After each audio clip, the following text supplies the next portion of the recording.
to the fourth and final video in the Concealed Carry Basics series. What I'm going to talk about in this video are some modifications you can make to your clothing, and then I'm going to show you how to utilize that clothing. First, let's talk about the modifications. Now, as I've said repeatedly, you don't have to wear a casual shirt. You can do this to your business suits. I have these on my business suits. The modifications you're going to see here aren't required to make you more effective in concealed carry, but it's a trick and a technique that I've learned from great operators that I love to pass out to our clients, and I'm going to share them with you. One of the first things you're going to notice here is I have, if you haven't yet noticed, two sets of shirts that are almost identical.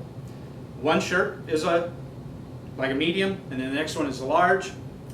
You're just gradually going from one size to the other to accommodate your clothing, your equipment, and that gradual transition that we spoke of. And one of the things you'll see that you probably heard first was the hook and loop, or the Velcro fasteners for the buttons.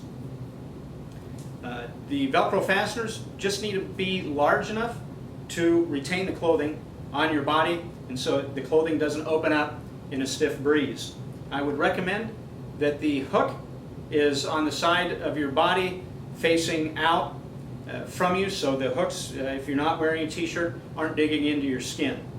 And then the loop, you'll see here on the side of the loop, I have the button sewn on the outside, so you really cannot tell the difference between the shirt that has the buttons and the shirt that has the hook and loop.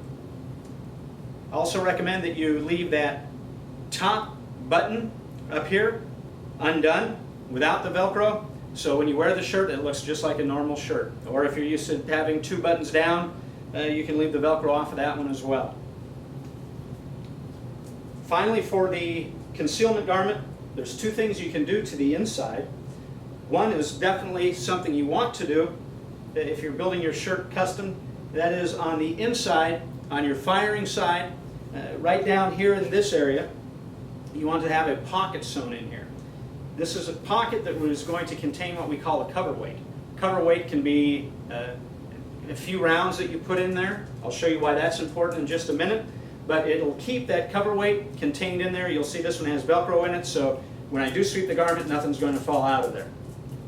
And you can also have a panel put on this side of your concealment garment that actually fits back here where your handgun may print. If your clothing is just kind of in the middle there and you're concerned about that printing, you can have another panel just like this put in here. You can do it with your dress clothes. You can do it with just casual clothing as well. So that'll pretty much cover it for the concealment garment. And I'm going to show you here, I'm going to do a quick transition. I'm going to change into this shirt, and then I'll show you how this garment is swept aside and how you employ the garment. Get it out of your way, sweep it out of your way, couple of different techniques, so you can employ your handgun as quickly as possible. All right, I'm back wearing a slightly larger, modified concealment garment. This one has the Velcro on it. And what I'd like to do is I'd like to take just a moment and show you the proper sweeping of the garment and why we have this kind of set up the way we have it. Before I get into that, I'd also like to let you know, you don't have to necessarily go out, purchase this equipment, modify it yourself. There are off-the-shelf options, such as this 511 shirt. I'm not a 511 salesman, it just they happen to make some decent tactical off-the-shelf gear. This has buttons that will basically do the same thing as the Velcro. Looking at this one, I notice it does not have a cover weight pocket in it, so that might be something that they do sell. I haven't looked at their website recently. They may have upgraded to that, or that's something you may want to sew in there yourself. So let's talk a little bit about the proper presentation. I'm going to kind of show it to you about full speed, and I'm not going to get into how we break down the presentation. I just want to show you the actual sweeping of the concealment garment to the side. But we do have the presentation, breaking it down both in video, in HTML, in our drills manual, as you see up here, all over the place. That's in the armory, and it'll show you exactly how to do a correct presentation with your handgun. So for now, let's just focus on the concealment garment.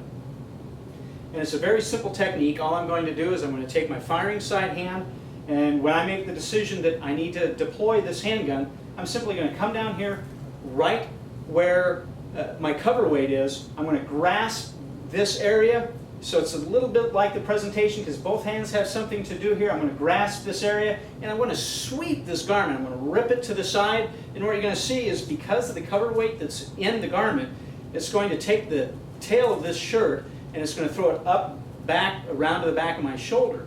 Now the reason that's important is we call it that hang time. The longer that garment is up back there, it gives me more time to go ahead and grab my handgun.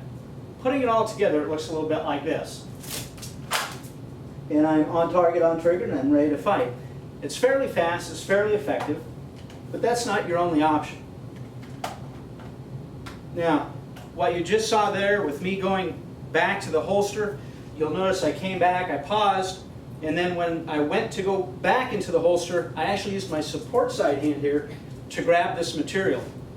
The reason I'm doing that is because what I don't want to do is, as I start to put my handgun in the holster, is end up with a shirt tail here caught between the trigger guard and the trigger, and then have a negligent discharge, or an ND. I've seen that happen before. You can end up with a round in places you don't want on your body. So anytime you reholster, just make sure if you're feeling any resistance, you just back off, slowly go back to the holster. Remember, no gunfight is won with a speed reholstering, so make sure when you go back in that holster, if you're feeling any resistance whatsoever, that you stop, clear out the obstruction, look down there, make sure it's clear, and you're safely holstering. You're not going to go back to the holster until the gunfight's over, and you don't need to worry about the speed reholstering.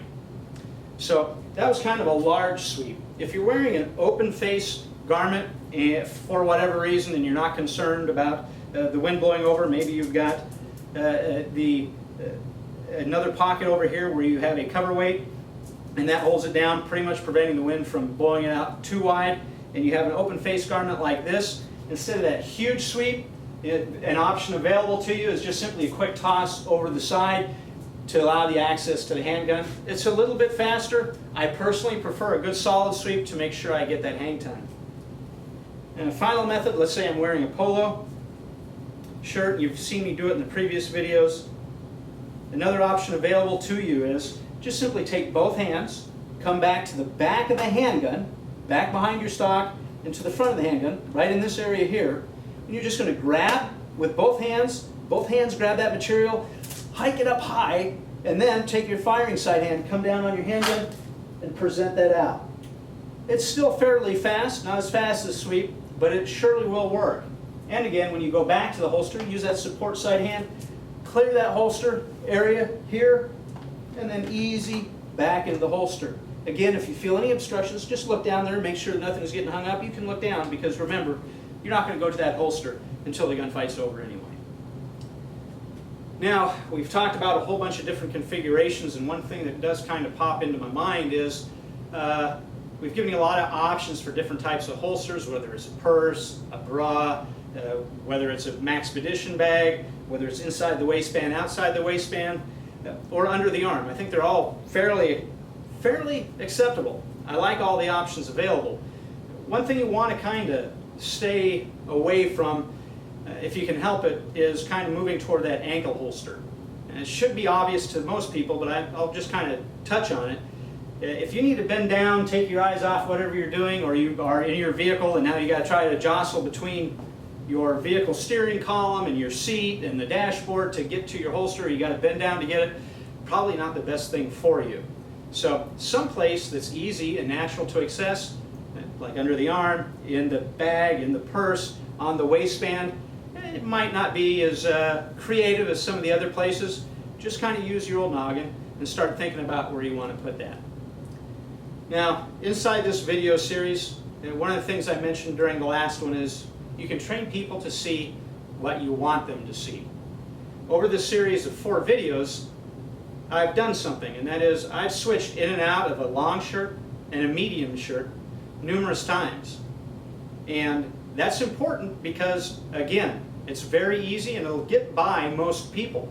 And it's just a simple transition from a shirt that looks a whole lot like this to a shirt that, well, is this one, larger than the other. Again, that fits me. You can do this with an outer garment, anything.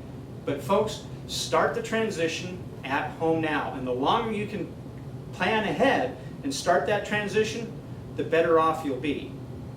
Last thing, I've gone through a lot of things here, and I've only briefly touched on what we have as a free PDF download, available also in HTML on our website and in the Armory.